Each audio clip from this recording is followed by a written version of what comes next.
जय भीम मी कुंती बघूया आजचं बातमीपत्रक। पांढरी खानमपूर येथील आंदोलनाला हिंसक वळण लागल्याप्रकरणी दोषींचा शोध घेण्यासाठी विशेष पोलीस पथक स्थापन करण्यात आले आहे। चितावणीखोरांची ओळख पटविण्यासाठी शासकीय कार्यालयावर लावण्यात आलेले सीसीटीव्ही फुटेज आणि आंदोलनादरम्यान पोलिसांच्या व्हिडिओ कॅमेऱ्याची तपासणी करून पुरावे गोळा करून दोषींवर कठोर कारवाई केली जाणार आहे। यात निर्दोष व्यक्तींना त्रास दिला जाणार नाही अशी माहिती पोलीस आयुक्त नवीनचंद्र रेड्डी यांनी दिली। या प्रकरणात जखमींवर जिल्हा रुग्णालयात उपचार सुरू आहेत। या प्रकरणी दोघांना ताब्यात घेण्यात आले आहे, तर 1200 आंदोलनकर्त्यांवर गुन्हा दाखल करण्यात आला आहे।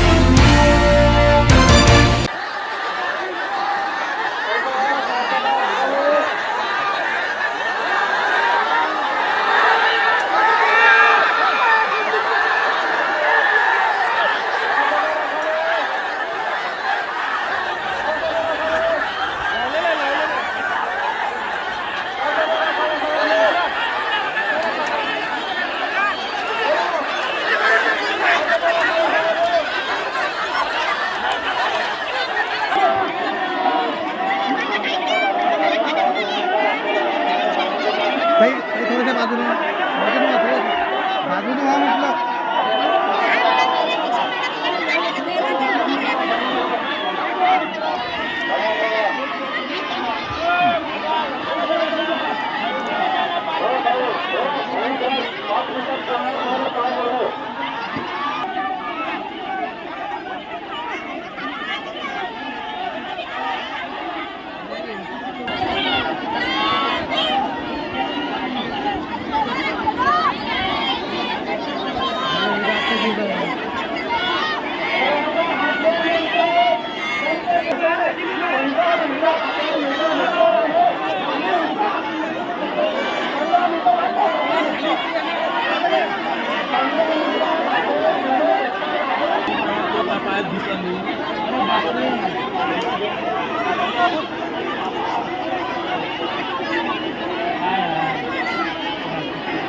संविधानामुळे आपला देश अबाधित आहे। सर्व जाती धर्म एका चौकटीत मांडण्याचं काम संविधानाने केले आहे। मात्र असे असताना भाजपचे खासदार अनंत हेगडे यांनी संविधानात बदल करण्यासाठी भाजपला बहुमत द्या असे वादग्रस्त वक्तव्य केल्याच्या निषेधार्थ बुलढाणा जिल्हा राष्ट्रवादी काँग्रेस शरद पवार पक्षाच्या वतीने संगम चौक येथे खासदार अनंत हेगडे यांच्या फोटोला जोडे मारो आंदोलन करण्यात आले। संविधान बदल करू म्हणणारे हे वक्तव्य करणाऱ्यांचा निषेध व्यक्त करण्यात आला। संविधान बचाओ, संविधान बचाओ, संविधान बचाओ, मुर्दाबाद मुर्दाबाद अनंत हेगडे मुर्दाबाद मुर्दाबाद मुर्दाबाद अनंत हेगडे मुर्दाबाद मुर्दाबाद। सार्वभौम धर्मनिरपेक्ष गणराज्य राष्ट्र हे घटनेने प्रस्थापित केले। चतुर्वर्णीय व्यवस्था मनुवादी व्यवस्थेला घटनेच्या माध्यमातून सुरुंग लावून खऱ्या अर्थाने सर्व जाती धर्मांना एका माळेत बांधण्याचं काम बाबासाहेब आंबेडकरांच्या घटनेने त्या ठिकाणी निर्माण केलंय। आणि नेमकी ही घटना, या घटनेमुळे सर्वांना स्वातंत्र्य, न्याय, समता आणि अधिकार त्या ठिकाणी प्राप्त झाले। आणि मनुवाद्यांना नेमकेच हे अधिकार नको आहेत। मनुवाद्यांना ही बाबासाहेबांची घटना नको आहे। मनुवाद्यांना हवा आहे ते मनु व्यवस्था व च्या माध्यमातून निर्माण होणाऱ्या चतुर्वर्णीय व्यवस्था, माणसात भेद करणे हे मनुवाद्यांचं कर्तव्य त्या ठिकाणी आहेत। आणि त्या माध्यमातून खऱ्या अर्थाने घटना ही त्यांना अपेक्षित त्या ठिकाणी नाही। आणि त्यामुळं काल भाजपचे खासदार अनंतकुमार हेगडे यांनी त्या ठिकाणी सांगितलं की आम्हाला 400 पेक्षा जास्त खासदार भारतीय जनता पक्षाचे पाहिजेत।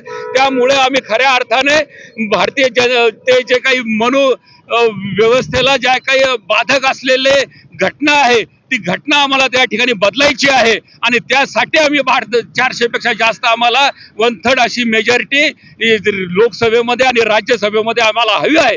आणि यांचे मनसुबे खऱ्या अर्थाने समोर आले की त्यांना खऱ्या अर्थाने वृत्ती ती घटना आणि आम्ही जीव गेला तरी बेहतर परंतु आम्ही घटनेला हात लावू देणार नाही आणि कोणत्याही याच्यामध्ये भारतीय नागरिक एकत्रित होऊन घटनेचं संरक्षण केल्याशिवाय आम्ही राहणार नाही. भारतीय घटने शिल्पकार डॉक्टर बाबासाहेब आंबेडकर यांनी जी घटना लिहिली ती सर्व जगामध्ये प्रसिद्ध आहे आणि सर्व जगाला मान्य आहे हे. परंतु मोदी सरकार आणि फडणवीस शिंदे आणि अजित पवारचं जे सरकार आहे त्यांनी ही घटना मोडीत काढून लोकशाहीच्या ऐवजी हुकुमशाही आणण्याचा डाव बांधलेला आहे आणि त्यामुळे हे भाजपचे जे खासदार लोक शेपाल्यासारखे बोलतात आणि कर्नाटकचा एक खासदार तो अनंत कुमार हेगडे नावाचा खासदार आहे तो म्हणतो 400 खासदार तर निवडून आले तर आम्ही घटना दुरुस्ती करू आणि त्यांची ही जी वृत्ती आहे ही सगळी हुकुमशाहीकडे चाललेली आहे. त्या हुकुमशाही प्रवृत्तीचा आम्ही आमच्या शरदचंद्र पवार राष्ट्रवादी काँग्रेस गटाच्या वतीनं जाहीर निषेध करतो. काल या देशाचे खासदार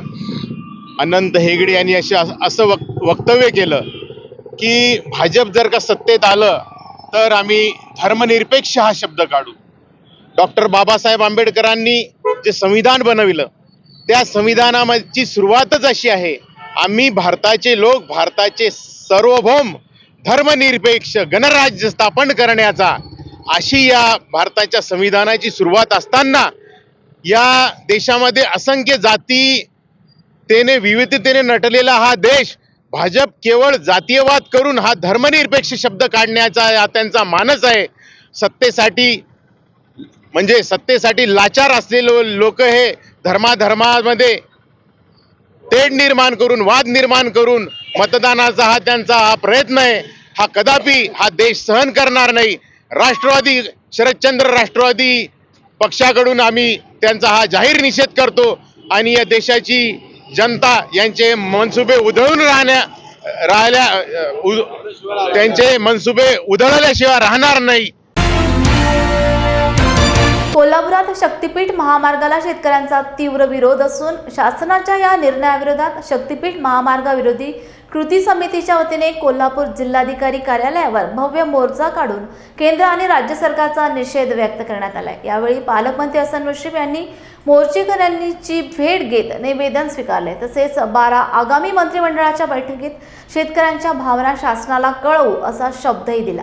कोल्हापूर जिल्ह्यातील 69 गावातील जमिनी शासनाने संपादित केल्या असून याला स्थानिक शेतकऱ्यांचा प्रचंड विरोध आहे. शेतकऱ्यांचा हा मोर्चा ऐतिहासिक दसरा चौकातून जिल्हाधिकारी कार्यालयावर धडकला होता.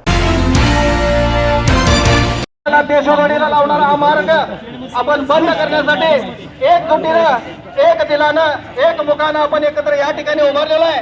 मित्रांनो, कोणत्याही परिस्थितीमध्ये आपली एक ही जमीन जाऊ द्यायची नाही आणि असा आपण निर्धार या ठिकाणी करतो. या जिल्ह्यातल्या सर्व लोकप्रतिनिधींना या शक्तीपीठ विरोधी कृती समितीनं निवेदन दिलेलं आहे. या शेतकऱ्यांच्या वरती कोणत्या पद्धतीनं कसा अन्याय होणार आहे. या जिल्ह्यातला प्रत्येक शेतकरी हा 90% अल्पभूधारक शेतकरी आहे. 25 गुंठे 30 गुंठे 60 गुंठे 50 गुंठेच्या आतील हा शेतकरी असताना सुद्धा संपूर्ण बागायत जमीन असताना सुद्धा हा चुकीचा शक्तीपीठ महामार्ग यातनं लाभलेला आहे.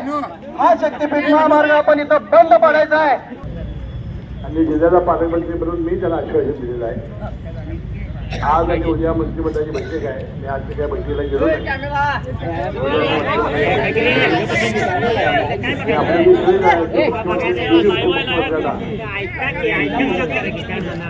तोंडावर लोकसभा आणि विधानसभा निवडणूक असताना इतक्या मोठ्या प्रमाणात शेतकऱ्यांचा रोष पत्करणं काही योग्य होणार नाही अशा भावना मी त्यांच्या कानावर घालेल. बसलेलं सरकार आहे. मित्र, आपण ओळखायला पाहिजे आपला शत्रू कोण आहे. आपण जोपर्यंत आमचा शत्रू ओळखणार नाही तोपर्यंत तुमचं आमचं हित आपल्या लक्षात येणार नाही. या शाहू महाराजांनी या कोल्हापूर जिल्ह्यातली जमीन ओलिताखाली आणण्याचा प्रयत्न केला, धरणं बांधली. ती जमीन हे नालायक सरकार रस्त्याखाली घालून आमची जमीन काढून घ्यायला लागले, बळकावायला लागलेला आहे. या ठिकाणी 7 राष्ट्रसंत तुकडोजी महाराज नागपूर विद्यापीठाद्वारे संचालित डॉक्टर बाबासाहेब आंबेडकर विधी महाविद्यालयाच्या वतीने आयोजित जस्टा खाजा राष्ट्रीय विधी महोत्सवाला शुक्रवारपासून सुरुवात होणार आहे. हा 21वा महोत्सव आहे. प्राचार्य डॉक्टर रविशंकर मोरे यांनी मंगळवारी पत्रपरिषदेत ही माहिती दिली. 15 मार्च रोजी मुंबई उच्च न्यायालयाच्या नागपूर खंडपीठाचे प्रशासकीय न्यायमूर्ती नितीन सांबरे यांच्या हस्ते महोत्सवाचे उद्घाटन होईल. विद्यापीठाचे प्रभारी कुलगुरू डॉक्टर प्रशांत बोकारे प्रमुख अतिथी राहतील. हे 21वं वर्ष आहे नॅशनल लॉ फेस्टिवलचं आणि याच्यात 280 विद्यार्थ्यांचं आतापर्यंत इन्व्हॉल्वमेंट झालेलं आहे. ज्या 5 वेगवेगळ्या इथे कॉम्पिटिशन्स आहेत, तर मूटकोटसाठी 30 टीम आलेल्या आहे. एका टीममध्ये 3-3 विद्यार्थी असतात. तसंच डिबेटमध्ये 80च्या जवळपास विद्यार्थी आहे. 120 विद्यार्थी जवळपास पार्लमेंटमध्ये आहे आणि तेच विद्यार्थी लिगल कॉन्क्लेव्ह आणि सेमिनारमध्ये राहणार आहे. तर असं जवळपास 280 विद्यार्थ्यांचं इन्व्हॉल्वमेंट झालेलं आहे. नागपूर आणि विदर्भातील तर सगळ्याच लॉ कॉलेजेसचं प्रतिनिधित्व इथे आहे आणि दरवर्षी या नॅशनल लॉ फेस्टिवलची वाट विदर्भातील सगळेच लॉ कॉलेजचे विद्यार्थी बघत राहतात.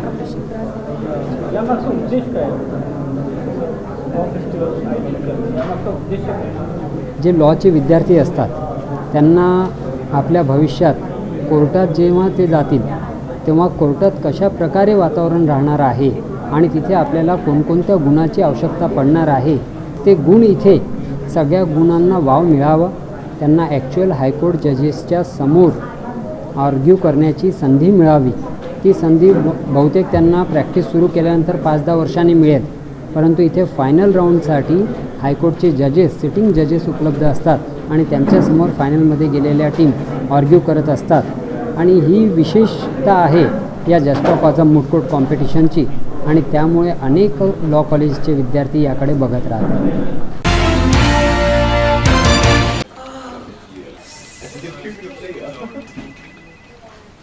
बॉस ने मीटिंग बुलाई. क्या यार, आदमी की तकलीफ को तो समझो.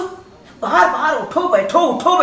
जनाब, तकलीफ उठने बैठने की नहीं, तकलीफ बवासीर की है. बवासीर, फिशर, भगंदर, पाइलोनियल साइंस का आयुर्वेद तथा आधुनिक लेजर से उपचार. अभ्युदय पाइल्स लेजर हॉस्पिटल, लोहार समाज भवन के पीछे, महापुष्प सोसाइटी, शताब्दी नगर चौक से मनीष नगर रोड, नागपुर. कॉल और विजिट करें www.pilesfistulacure.com. हुआ बहू, माँ पाइल्स की बहुत तकलीफ हो रही है. तो तुम गुदरोग सर्जन के पास क्यों नहीं गई? देखो, जैसे हार्ट के लिए हार्ट स्पेशलिस्ट, ब्रेन के लिए ब्रेन स्पेशलिस्ट, तो पाइल्स के लिए पाइल्स स्पेशलिस्ट क्यों नहीं? स्त्री हो या पुरुष, टॉयलेट में तकलीफ केवल पाइल्स ही नहीं, और भी कई प्रकार के गुदरोग तथा कैंसर भी हो सकता है. इसीलिए इसकी प्रत्यक्ष जांच जरूरी है. ठीक है माँ, पर जांच के लिए हम जाएंगे कहाँ? वही काले आयुर्वेदिक पाइल्स हॉस्पिटल में. लेकिन माँ, प्रेगनेंसी में पाइल्स की दवाइयाँ? प्रेगनेंसी में आयुर्वेदिक दवाइयाँ सुरक्षित होती है. जनहित में जारी. काळे आयुर्वेदिक पाइल्स हॉस्पिटल, औषधि चिकित्सा तथा सर्जरी ट्रीटमेंट उपलब्ध. हमारा पता उमरेड रोड, दिघौरी बस स्टॉप के पास, नागपुर. अधिक जानकारी के लिए वेबसाइट पर जाएं kalepailshospital.com. सहयोग ज्येष्ठ नागरिक संघ वजीराबाद व नांदेड जिल्हा ज्येष्ठ नागरिक संघ समन्वय समितीच्या संयुक्त विद्यमाने ज्येष्ठ नागरिकांच्या प्रलंबित प्रश्नांकडे केंद्र व राज्य सरकारचे लक्ष वेधण्यासाठी ज्येष्ठ नागरिक संघाचे अध्यक्ष तथा नांदेड भूषण डॉक्टर हंसराज वैद्य यांच्या नेतृत्वात नांदेडच्या जिल्हाधिकारी कार्यालयावर हजारो ज्येष्ठ नागरिकांची लक्षवेधी पदयात्रा काढण्यात आली. त्यानंतर शिष्टमंडळाच्या वतीने जिल्हाधिकाऱ्यांना आपल्या मागण्यांसंदर्भात निवेदन देण्यात आले. आज आम्ही झोपडपट्टीतील आणि ग्रामीण भागातील जे खरे गरजवंत आणि गरजू, गरीब, दुर्लक्षित, वंचित असे शेतकरी, शेतमजूर, कष्टकरी, कामगार, विधवा तथा दिव्यांग हे सगळे लोक आज मोर्चामध्ये सामील होते. एवढं ऊन तापलेलं असून सुद्धा हजारोच्या संख्येने आज रस्त्यावर ही जी आलेली मंडळी आहेत ते खरे गरजवंत आहेत. यांना खरंच गरज आहे मदतीची आणि आमची रास्त अपेक्षा आहे ह्या शासनाकडनं, मोदी शासन आणि शिंदे शासनाकडनं, की एवढ्या मोठ्या तुम्ही घटना घडवून आणता, कामं करता, एवढे मोठी कामं तुम्ही केली. हे एक आमचं छोटंसं काम आहे. ज्येष्ठ नागरिकांचं अत्यंत दुर्लक्षित आहेत. 60 वर्षाच्या वरचे असून सुद्धा त्यांच्याकडे ना घरचे पाहत आहेत, ना लोकप्रतिनिधी पाहत आहेत, ना आमदार खासदार पाहत आहेत, ना सरकार पाहत आहे. तर आमची ह्या ठिकाणी अशी यांना विनंती आहे की आम्ही आंध्र प्रदेशाच्या अगदी शेजारी आहोत. इथून आमची देगलूरच्या पलीकडे आंध्र प्रदेशाची बॉर्डर सुरू होते. आंध्रामध्ये, कर्नाटकामध्ये आणि तेलंगणामध्ये आमच्या ज्येष्ठ नागरिकांना चांगली वागणूक दिली जाते, त्यांना चांगलं सुखसुविधा मिळतात. त्यांना महिन्याला 3,000 रुपये ते 3,500 रुपये मानधन त्यांच्या खात्यावर जमा होतं. त्यांचं वय 60 वर्षच धरलं जातं. त्यांची सगळी काळजी तिथे घेतली जाते. पण आपल्या महाराष्ट्र राज्य हे तर पुरोगामी राज्य असं म्हटलं जातं, पण इथे आम्हाला 60 वर्षाच्या वरच्या लोकांना काही दिलं जात नाही, 65 वर्षाच्या वरच्या लोकांना देतो असं सरकारचं प्रत्येक वेळेस म्हणणं असतं. हे अत्यंत चुकीचं आहे. जगातच कुठं 60 वर्षाच्या वर सगळे जगच मानतं 60 वर्ष म्हणजे ज्येष्ठ नागरिकाचं वय. पण महाराष्ट्रात या भारतातील इतर राज्यापेक्षा राज्यांनी 60 वर्ष मान्य केलेलं असून त्यांचं धोरण अंमलात आणलं जातं. त्यांना सगळ्या सुखसुविधा दिल्या जातात. त्यांच्या खात्यावर 2,500, 3,000 ते 3,500पर्यंत मानधन मिळलं जातं. आता ह्या तर सगळ्या गोष्टी तिथे होत असून महाराष्ट्रात मात्र काही दिलं जात नाही. इथे नुसत्याच पोकळ आश्वासनं दिली जातात. या अगोदर त्यांनी इंदिरा गांधी योजना आणली, राजीव गांधी योजना आणली, संजय गांधी निराधार योजना आणली, श्रावणबाळ योजना आणली. ह्या सरकारने आता आयुष्यमान भव एक योजना आणलेली आहे 5 लाखाची. पण ही सुद्धा एक पोकळ अशी घोषणा आहे आणि योजना आहे. आमच्या सर्वसामान्य या गरजू लोकांना त्याचा काही फायदा नाही. जेव्हा यांना हार्ट अटॅक येईल, जेव्हा यांना कॅन्सर होईल किंवा मोठं यांचं ऑपरेशन होईल, 5 लाखाचं बिल होईल आणि त्याच्यातून जर हे वाचले तर 5 लाख रुपये शासन देणार. पण आम्ही हे सगळे आता जे जमलेले हजारो लोक आहेत त्याच्यामध्ये ह्यांना तिळ मात्र ह्यांना फायदा नाही. ही झाली एक बाब. दुसरी आता अजून एक वयोश्री योजना आणलेली आहे. काही राज्यातच आणलेली आहे, काही जिल्ह्यातच आणलेली आहे आणि आमच्या महाराष्ट्र शासनानं मोठं उदाहरण करून प्रत्येक जिल्ह्यामध्ये करतो असं जाहीर केलं आहे. ही सुद्धा पोकळ आश्वासनं आणि पोकळ योजना आहेत. रास्त त्यांना सरळ त्यांना काही याचा फायदा नाही. हे म्हणतायत की त्या योजनेअंतर्गत तुमचं महिन्यातून 2दा आम्ही आरोग्य तपासू, फुकट तपासू. हे तर सर्वसाधारण बाब आहे. हे आम्हाला ते याच्याची नाही आहे. आम्हाला सरळ यांचा लाभ कशात आहे. आज ही सगळी जी मंडळी आहेत हे आज मुलाला आणि सुनेला एक ओझं झालेलं आहे घरात. केव्हा हे मरतील असं त्यांना वाटतं. तर हे जर तुम्ही 3,500 यांना दिलं तर ही 2दाची रोटी आणि चहा होईल. यांना मानाचं धन जर मिळालं तर हे अजून जगावेत. बाबा जेवले का, आई जेवले का म्हणून मुलगाही विचारेल, सुनबाई विचारेल, नातवंडा मांडी खांद्यावर खेळतील आणि अतिशय चांगल्या प्रकारे आनंदानं आम्ही या घरात राहू. आम्हाला कसलंही वृद्धाश्रम नको. वृद्धाश्रम चालवणाऱ्याला तुम्ही मोठं करताय, पण वृद्धाश्रमामध्ये किती लोक, हजारो लोक तर बसू शकत नाहीत. एका जिल्ह्याला एक वृद्धाश्रम तयार करतो अशा घोषणा करतात. त्या वृद्धाश्रमामध्ये जास्तीत जास्त 50-100 लोक भरती होतील. तिथेही लग्याचे लोक भरती होतील. सर्वसाधारण जो लाभार्थी आहे त्याचा काहीही फायदा नाही. म्हणून आमची अशी एक विनंती आहे सरकारला रास्त की आम्हाला फक्त 3,500 रुपये महिना सरळ त्यांच्या खात्यावर जमा व्हावेत आणि याचा लाभ सगळ्याला व्हावा. तर यांचं जीवन सुखी जाईल. राहिलेले दिवस त्यांना आनंदात घालवता येतील. एवढंच या प्रसंगी सांगतो. जर सरकार, आता आमची अपेक्षा ह्या सरकारकडनं आहे, मोदी सरकारकडनं आणि शिंदे सरकारकडनं, जर ह्या मोदी सरकारनं आणि शिंदे सरकारनं हे जर ऐकलं नाही तर आम्ही पुढच्या वेळेस सगळीच्या सगळी, आत्ता तुम्ही पाहिलं आहे सगळे हात वर करतायत. आम्ही घरी थोडं मारण्यापेक्षा आम्ही जिल्हाधिकारी कार्यालयासमोर राज्याच्या, केंद्र शासनाच्या आणि राज्य शासनाच्या नावावर आम्ही इथं जीव देऊ, प्राण देऊ. अमरावती जिल्ह्यातील पांढरी खानमपूर गावाच्या प्रवेशद्वाराला डॉक्टर बाबासाहेब आंबेडकर यांचे नाव देण्याच्या मागणीसाठी विभागीय आयुक्त कार्यालयासमोर सुरू असलेल्या आंदोलनाने अचानक हिंसक वळण घेतले होते. बौद्ध समाज बांधवांच्या आंदोलनात सोमवारी पोलिसांनी केलेल्या अमानुष लाठीचार्जमध्ये जखमी झालेल्यांची रिपब्लिकन सेनेचे प्रमुख आनंदराज आंबेडकर यांनी आज अमरावती जिल्हा सामान्य रुग्णालय येथे भेट घेऊन विचारपूस केली. इलेक्शन झाली पाहिजे अशी आमची मागणी आहे.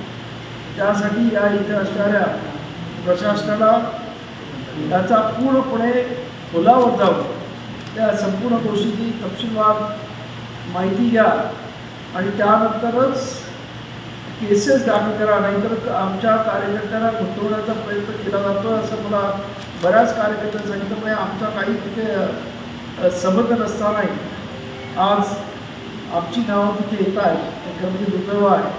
तेव्हा हे कुठे थांबलं पाहिजे असं माझं मत आहे. त्याचबरोबर आता देशाच्या पातळी म्हणायला गेलं का देशामध्ये अत्यंत मोठा असा घोटाळा कालच चीफ जस्टिस ऑफ इंडियाच्यामुळं आज किंवा लवकरच बाहेर येईल अशी परिस्थिती निर्माण झालेली आहे.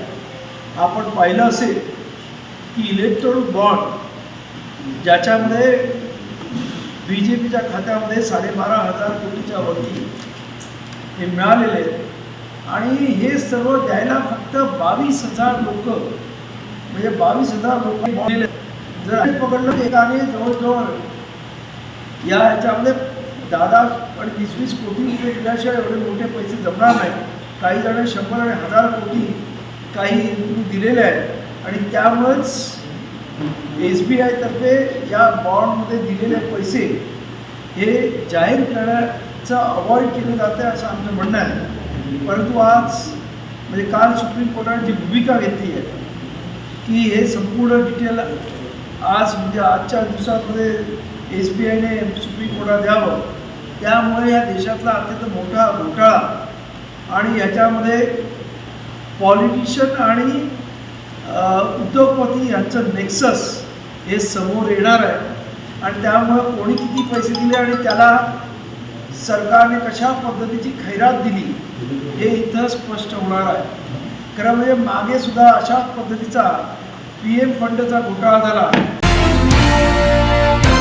कोल्हापूर जिल्ह्याच्या करवीर तालुक्यातील अनेक ग्रामसेवक रमाई घरकुल योजनेतील लाभार्थ्यांकडून पैसे घेतल्याशिवाय कामच करत नाहीत. अशा ग्रामसेवकांवर कारवाई करून निलंबित करावे या मागणीसाठी रिपब्लिकन पार्टी ऑफ इंडिया आठवले गटाच्या वतीने करवीर पंचायत कार्यालयासमोर धरणे आंदोलन करण्यात आले. मात्र गट विकास अधिकाऱ्यांनी येत्या 15 दिवसात कारवाईचे आश्वासन दिल्यानंतर हे आंदोलन मागे घेण्यात आले. पण त्या ठिकाणी ग्रामसेवक परवानगी देत नाही. बरेच ग्रामसेवक पैसे घेतल्याशिवाय काम करीत नाही. त्याची चौकशी करून नवीन घरकुल बांधण्यासाठी परवानगीचे आदेश द्यावेत अशी मागणी यावेळी करण्यात आली.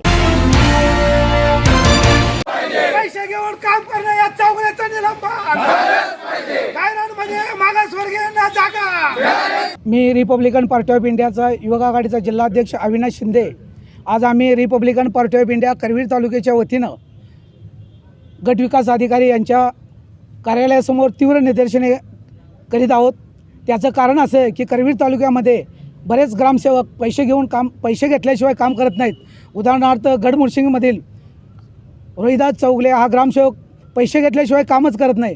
बड्या नेत्यांच्याकडं सुद्धा विद्यमान ग्रामपंचायत सदस्याकडं सुद्धा तो पैशाची मागणी करतो. याची तक्रार ग्रामपंचायतनं तसेच बऱ्याच कार्यकर्त्यांनी जिल्हा परिषदकडे केली होती. जिल्हा परिषदनं शिवसाहेबांनी BDO साहेबांना गेल्या महिन्यात एक पत्र पाठवून त्याची खात्याने चौकशी करून त्याचा अहवाल जिल्हा परिषदकडे पाठवण्यासाठी विनंती केली होती. अद्याप ही BDO साहेबांनी त्याची चौकशी न केल्यामुळं तसेच केरली या गावामध्ये ग्रामसेवकसुद्धा अशाच पद्धतीचं मनमानी कारभार करतो. आमच्या माहितीनुसार गायरानमध्ये घरकुल बांधण्यासाठी परवानगी असतानासुद्धा तिथला ग्रामसेवक घरकुल बांधण्यासाठी परवानगी देत नाही. त्याच्या निषेधार्थ व गडमुर्शिंगीचे चौगले साहेब यांना निलंबित करण्याच्या निषेधार्थ आम्ही आज गट विकास अधिकारी यांच्या कार्यालयासमोर निदर्शने केलेले आहेत. गट विकास अधिकाऱ्यांनी आम्हाला आता आश्वासन दिलेलं आहे की चौगल्यांच्यावर वरिष्ठांची चौकशी करून चौगल्यांच्यावर कारवाई करू. तसेच केरलीमध्ये जो प्रकार घडला आहे गावठांच्या संदर्भात त्याच्याही लवकरच चौकशी करून त्यांना घरकुल मंजूर करून त्या जागेवरती परवानगी देतो असं आम्हाला त्यांनी आश्वासन दिलं आहे. जर का येत्या 8-10 दिवसामध्ये याची पूर्तता नाही झाली तर याच गट विकास अधिकाऱ्यांची खुर्ची आम्ही दसरा चौकात आणून टाकल्याशिवाय आम्ही रिपब्लिकन पक्षाचे कार्यकर्ते थांबणार नाहीत. कारण का आम्ही रस्त्यावरले कार्यकर्ते आहेत. जोपर्यंत आम्हाला न्याय मिळत नाही तोपर्यंत आम्ही रस्त्यावरली चळवळ उभी राहू अशी मी गट विकास अधिकाऱ्यांना इशारा देतो. देशात लोकसभेचे वारे वाहू लागले आहेत. त्यातच बुलढाणा लोकसभेच्या जागेसाठी शिवसेनेने आग्रही भूमिका घेतली आहे. मात्र भाजपा उमेदवार देणार असल्याची चर्चा सुरू आहे. भाजपाकडून बुलढाणा अर्बनचे सर्वेसर्वा राधेश्याम चांडक उर्फ भाईजी लढणार असल्याची चर्चा सुरू आहे. सुरू असलेल्या चर्चेवर प्रतिक्रिया देताना राधेश्याम चांडक उर्फ भाईजी यांनी सांगितले की गेल्या 38 वर्षांपासून मी बुलढाणा अर्बन संस्था उभी केली आहे. मी जर राजकारणाकडे लक्ष दिले तर बुलढाणा अर्बनकडे दुर्लक्ष होईल. या संस्थेच्या माध्यमातून हजारो लोकांचे पोट भरल्या जाते. तसेच पक्षाने लोकसभा निवडणूक लढण्याची जबाबदारी दिलीच तर निवडणुकीला सामोरे जाऊ, अशी प्रतिक्रिया राधेश्याम चांडक यांनी आमचे प्रतिनिधी दीपक मोरे यांच्याशी बोलताना दिली. बुलढाणा लोकसभेसाठी भाजपाकडून बुलढाणा अर्बनचे सर्वेसर्वा भाईजी राधेश्यामजी चांडक यांचं नाव चर्चेत आले आहे. भाईजी आपल्यासोबत आहेत. नेमक्या काय सांगाल भाईजी, आपलं नाव चर्चेत येत आहे, काय सांग? बुलढाण्यातील एका वर्तमानपत्राने टेबल न्यूज तयार केली की भाईजी भाजपतर्फे निवडणूक लढवणार आहे म्हणून, आणि ती न्यूज अनायासे पूर्ण महाराष्ट्रामध्ये व्हायरल झाली. त्यामुळे मला बराच प्रश्न यायला लागले, बऱ्याच पत्रकारांनी विचारले, परंतु ज्या बुलढाणा अर्बनने मला ओळख दिली, 38 वर्षापासून जे बुलढाणा अर्बनचं मी काम बघतोय, हजारो युवक या ठिकाणी काम करता येत आहे, आणि मी जर राजकारणात गेलो तर या संस्थेकडे माझं दुर्लक्ष होईल. आणि त्यामुळे मला असं कुठे, आणि आता माझं वय 73 वर्ष आहे, आता या वयात निवडणूक लढवून इतका स्टॅमिना माझ्यामध्ये नाही आहे, आणि काय करणार आहे. अरे इतक्या समजा सांगितलंच पक्षाने, तर जसं होईल तसं होईल, आता काय करणार त्याला, मग बघू तसं होईल तर, पण माझी इच्छा नाही आहे. तर हे होते बुलढाणा अर्बनचे सर्वेसर्वा राधेश्यामजी चांडक, ज्यांनी या ठिकाणी त्यांचं जे नाव चर्चेला आलेलं आहे, त्या चर्चेला आलेल्या नावाचं या ठिकाणी त्यांनी माहिती जी आहे ती या ठिकाणी दिली आहे. आणि पक्षानं जर आदेश दिलाच तर जसं होईल तशा पद्धतीनं सामोरे जाण्याचं या ठिकाणी बोललेले आहेत. Deepak More, Lord Buddha TV, Buldhana. राज्य सरकारच्या सामाजिक न्याय व विशेष सहाय्य विभागातर्फे राज्यस्तरीय पुरस्कार वितरण सोहळा 12 मार्च रोजी मुंबई येथे पार पडलाय. या राज्यस्तरीय पुरस्कार वितरण सोहळ्याचे उद्घाटन मुख्यमंत्री एकनाथ शिंदे यांच्या हस्ते करण्यात आले. या सोहळ्याला उपमुख्यमंत्री अजित पवार, केंद्रीय राज्यमंत्री रामदास आठवले, शालेय शिक्षण मंत्री दीपक केसरकर आदी मान्यवर मंचावर प्रामुख्याने उपस्थित होते. या प्रसंगी सन 2021 करता महाराष्ट्रातील सर्वोच्च प्रतिष्ठेचे शाहू फुले आंबेडकर पारितोषिक नागपूर येथील मैत्रीय शैक्षणिक संस्थेला देऊन गौरवण्यात आले. सामाजिक न्याय व विशेष सहाय्य विभागाचे सचिव सुमंत भांगे आणि समाज कल्याण विभागाचे आयुक्त ओम प्रकाश बकोरिया यांच्या हस्ते हे पारितोषिक संस्थेचे अध्यक्ष इंजिनियर मदन माटे यांनी स्वीकारले. या संवर्गातला शेवटचा पुरस्कार शाहू फुले आंबेडकर पारितोषिक 2020-21 संस्थांसाठीचा पुरस्कार शेवटचा मैत्रेय शैक्षणिक संस्था नागपूर. अभिनंदन.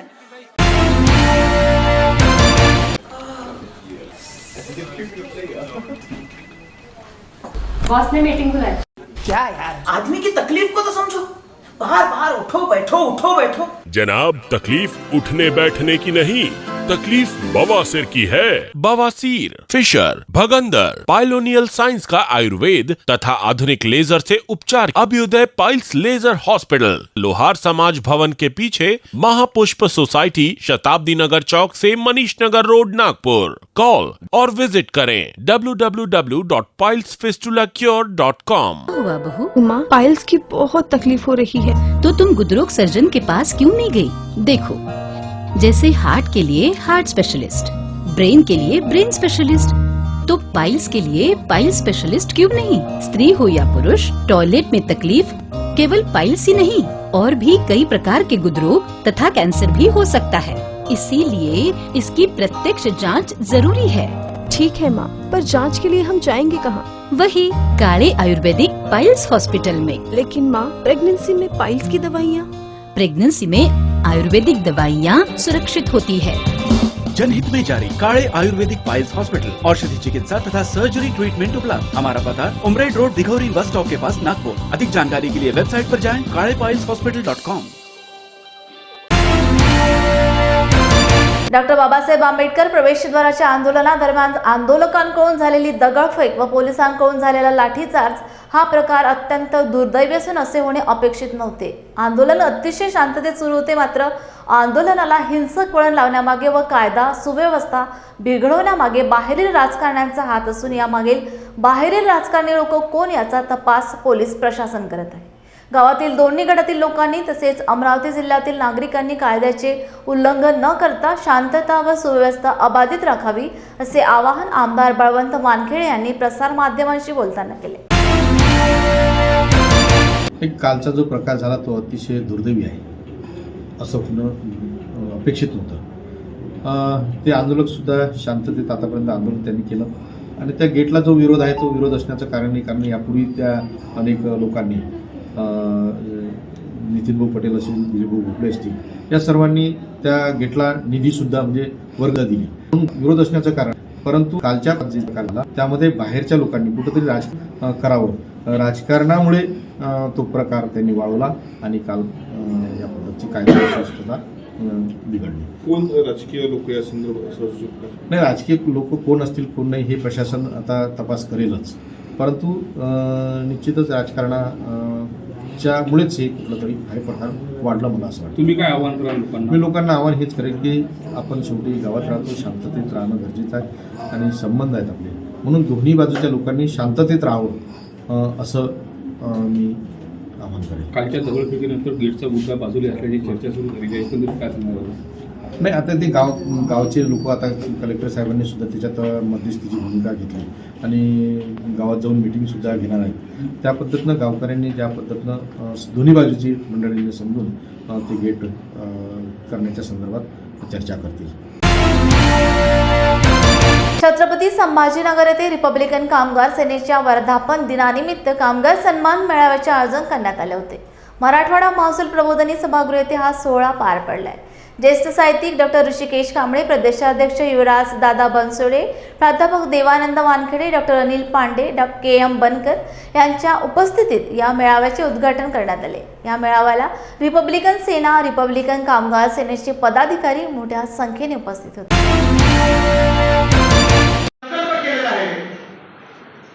की या देशाच्या सत्तेमध्ये की आपल्या सर्वसामान्य नागरिकांमधला माणूस जाणं खूप गरजेचं आहे। बाबासाहेब सांगत असत की जा आपल्या घराच्या भिंतीवर लिहित व्हा की मला काय म्हणजे सांगतो माहिती आहे कुठलं काय माहिती आहे। बाबासाहेब तुम्ही वाचताय की नाही? माझी तुम्हाला विनंती आहे, वाचाल तर वाचाल, वाचाल तरच वाचाल आणि वाचाल तरच वाचाल, कारण का आपला समाज सुखी होणं खूप गरजेचं आहे। तुम्ही शिकला 4 पुस्तकं वाचून मला ज्ञान येणार आहे, आमची सांगायची तुम्हाला गरज नाही पडली पाहिजे। प्रत्येकाने बाबासाहेबांचे खंड वाचले पाहिजे, बाबासाहेबांचं संविधान वाचले पाहिजे। ज्यावेळेस तुम्ही वाचाल ना त्यावेळेस तुम्हाला तुमचे हक्क, न्याय हक्काचे लढ्यासाठी तुम्ही स्वतः तयार होता। सांगायचं तात्पर्य असं आहे की माझी या कामगार सेनेच्या मेळाव्यात आपल्याला मला सर्व बंधूंना विनंती आहे की आपण ज्या ज्या क्षेत्रात काम करत आहात ते काम करत असताना ते प्रामुख्याने लक्षात ठेवा की सर्वप्रथम आपण ज्या ज्या ठिकाणी काम करतो आपले न्याय हक्क काय ते पहिले समजून घेतलं पाहिजे। काय होतंय, आपण न्याय हक्क आपण समजून न घेतल्यामुळे आपलं खूप मोठ्या प्रमाणात शोषण होते। ते सांगत तात्पर्य असं आहे की कामाचे तास किती आहे, पगार किती आहे, आपल्या पीएफ कट होतोय की नाही, आपल्या आरोग्याच्या प्रश्नावर काय सुविधा आहेत की नाही। ज्या ठिकाणी बिगरी कामगार असते तर हँड ग्लोव्ह असतात, पायाला ते बूट असते, त्याकडून डॉक्टर हेल्मेट असतं, अजून काही जागे अनेक वस्तू असतात ते आपल्याला उपलब्ध करून दिल्या जातात की नाही हे पाहणं खूप गरजेचं आहे। काय होतं, जे ठेकेदार असतील, कॉन्ट्रॅक्टर असतील, हे मंडळी काय करतात, तुमच्या कंपनीकडून ज्या प्रशासनाकडून जे काम घेतात आपल्याला कामं लावण्यासाठी त्याच्याकडून मोठ्या प्रमाणात पैसे उपलब्ध करून देतात। त्याला असं उल्लेख असतो की आम्ही कामगाराला जॅकेट देतोय, कामगाराला आम्ही टोपी देतोय, गणगोट देतोय, हात मोजे देतोय, त्या सगळ्या सुविधा म्हणजे आम्ही तुमच्या पैशाकडून घेतात तर तुम्हाला पैसे भेटतात, तुमच्या आम्ही हँड ग्लोव्ह जसं काम तुम्ही करता। ठेकेदाराला समजा आपल्या कंपनीने एका पर माणसाला 500 रुपये दिले असतील तर तो माणूस तुम्हाला फक्त 200-300 रुपये देतो, ठेकेदार कॉन्ट्रॅक्टर वरच्यावर खाऊन टाकतो। म्हणजे तुमच्या खात्यावर झालं तर ठेकेदार कॉन्ट्रॅक्टर लागले हे समजून घेतलं पाहिजे। हे कसं समजून घेतलं आहे तुम्हाला, ज्या वेळेस तुम्ही आपल्या कामगारांचे सभासद होता, ज्यावेळेस कामगार सभासद झालं आपल्या कामगारांचं मार्गदर्शन शिबिर होईल, त्या शिबिरामध्ये तुमचे हात मी आता आम्ही तुम्हाला सांगू।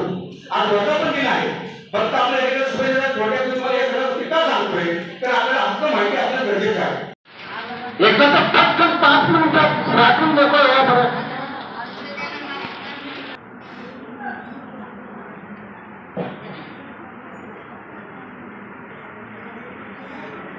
बाबासाहेब बसून भरायचे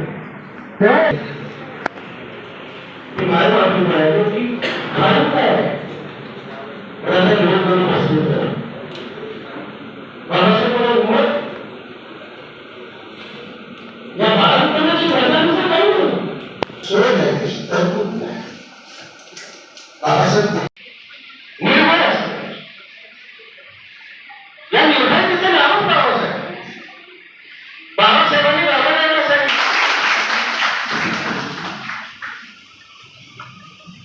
बाबासाहेबांनी जीवन काढतात आणि नंतर मधल्या बायकांना आणि तिथल्या बायकांनी